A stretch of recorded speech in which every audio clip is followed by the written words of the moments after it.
The apple tree and the farmer. Once upon a time, there lived a farmer in a village, beside a forest. He had a big garden that had an old apple tree and other plants, trees and beautiful flowers.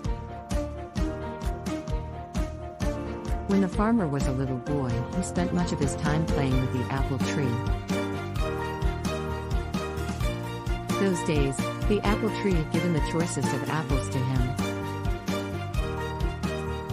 However, as time passed, the apple tree became old and stopped bearing fruits. Now that the farmer was not getting any apples from the tree, he decided that the tree was useless. Therefore, he decided to cut the tree and use its wood to make some new furniture. He felt that since the tree was old and huge, he did not have to cure it, and it would make great furniture. He forgot that as a boy, he had spent his entire childhood climbing the tree and eating its apples.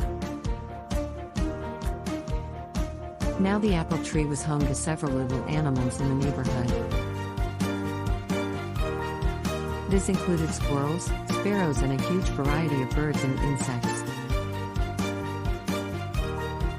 When the farmer took his axe and began chopping the tree, all the little animals came rushing down.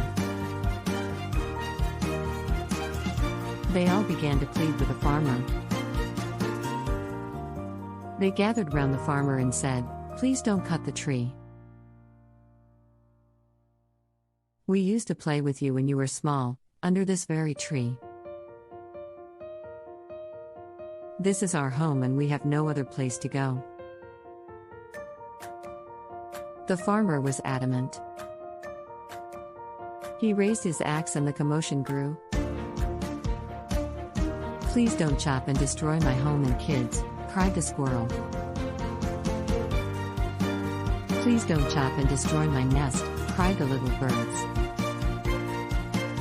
"Please don't cut the apple tree," cried the grasshopper. The farmer, however, forgot his childhood and his animal friends.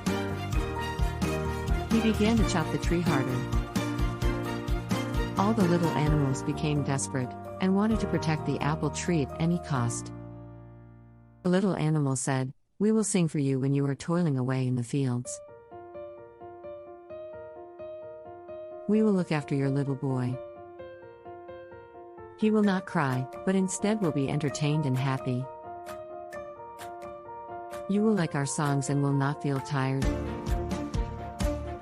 However, their cries for help fell on deaf ears. Despite all their requests, the farmer continued to chop down the tree.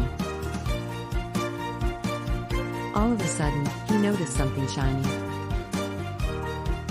On inspecting it, he realized that it was a beehive, full of honey.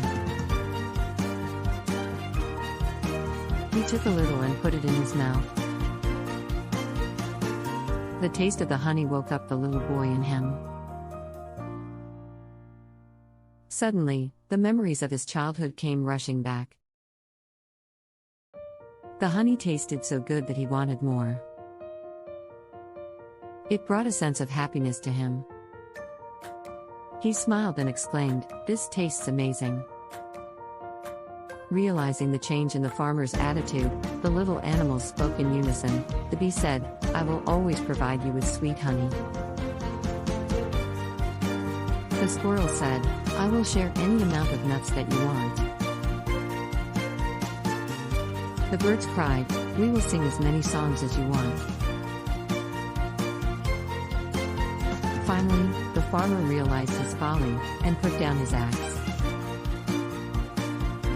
He understood that the tree was home to many lovely animals that provided him with so many things. He wanted his little boy to have the childhood that he had. The farmer realized that the apple tree was not that fruitless. The little boy in him saved the apple tree. He threw away the axe and said to the little creatures, "I promised that I would never cut this tree. I have realized my mistake and you all can now live in peace and harmony." The little creatures thanked the bee profusely. If the farmer had not found the beehive, they would have been homeless by now. They continued living happily in the old apple tree. Moral: each and every living thing in nature is of some use. We should not destroy any living thing.